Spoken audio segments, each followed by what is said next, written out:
All right, for more on this, we are now being joined by Mark Merowitz, professor at State University of New York Maritime College. He's also a political analyst and lawyer. He's joining us from New York. Mark, great to see you, and I'm really happy to talk to you about this important subject. How do you look at the closing arguments of the former president and Vice President Harris as they make their last-minute pitch in swing states, and also the one that Harris made in Washington last night? I mean, let's be realistic. And there's actually an interesting piece in the Wall Street Journal today by Jason Riley. He's looking at the closing arguments from the economic point of view. And Harris, she has no economic arguments. In what you just quoted, she's got a different path. She even says she has a to-do list. But what's on the to-do list? In other words, what's different about what Biden did than what she's going to do? When she was asked about this in an interview, she said, I can't think of anything that's different. What she ended up with is attacking Trump and her campaign, attacking Trump as a fascist. And Tim Walz saying that the rally in Madison Square Garden that you alluded to is actually reminiscent of the rally in the World War II period of the Nazi Party in the Madison Square Garden in a different location in New York City. In other words, Trump is a threat to democracy. He's a fascist. This is what they are focusing on, the anti-Trump vote. And the only other policy that they've been talking about is women's rights and abortion, to have Michelle Obama on the stage arguing, well, women should vote for Harris, and the men should support the women, so that's their technique. But at the same time, they're attacking mostly Trump personally, and all these invectives are being hurled against Trump. So I didn't hear, even in the ellipse that you alluded to, that you talked about, she spoke very briefly. She had no substance whatsoever in her comment. And at the end of the day, her economic plan does not really, whatever it may be, does not hold water.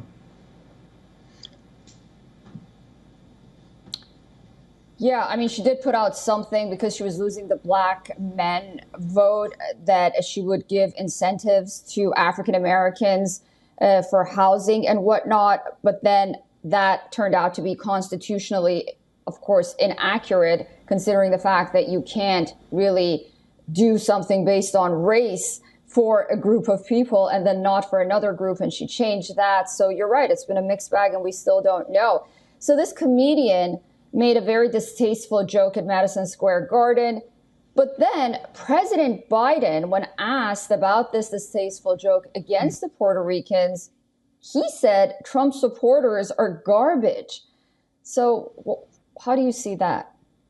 Now, there's a lot to this. First of all, under our Constitution, the residents of Puerto Rico cannot vote for president because they don't have any electoral votes. They're not a state. Secondly, the Hispanic community is very diverse in the United States. There are Cubans in Florida who support Trump enthusiastically. They're a wide community. I'm sure there are Puerto Ricans in the United States who will support Trump. So this whole story about this speaker who made this terrible statement, which the Trump campaign disavowed. And by the way, Trump himself didn't say it. And then turning to the other side, Biden's statement, they said it's a gaffe, but Politico today says maybe it wasn't a gaffe. Maybe he wants to derail her campaign because of what they did to him. They kicked him out of the possibility to run. And that's, that statement, supporters are garbage. Now they're saying, oh, no, he didn't mean all of the supporters of Trump are garbage. He means supporters, supporter apostrophe, yes. The one guy, Tony Hinchcliffe, he is a bad guy, but the rest of the supporters aren't, which brings back Hillary Clinton's statement about Trump supporters, if you remember, that they're all deplorables.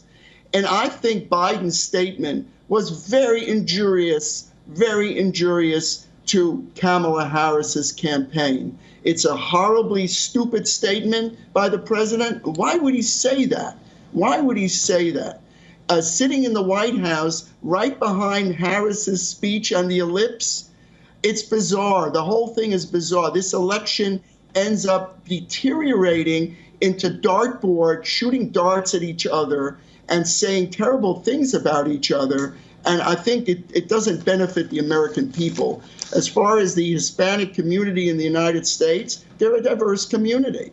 And I don't think one comedian's statement, which is awful and terrible and is disavowed, should change the direction of this campaign. And also, let's just move on. I mean, this is not significant. I don't think it is. It's bad. It's horrible. It was condemned, and let's move on. Similarly, condemn the statements of calling Trump a fascist. That's a very, very horrific accusation, and it has no connection whatsoever to reality. It's ridiculous. Yeah, that basket of deplorables by Hillary Clinton and then Trump supporters are garbage by President Biden. You know, these are the things that stick in voters' minds. And of course, that distasteful comment by the comedian was denounced immediately by the Trump campaign, perhaps not the former president himself. Mark, it's always great to talk to you. Thank you so much for joining us. Thank you very much.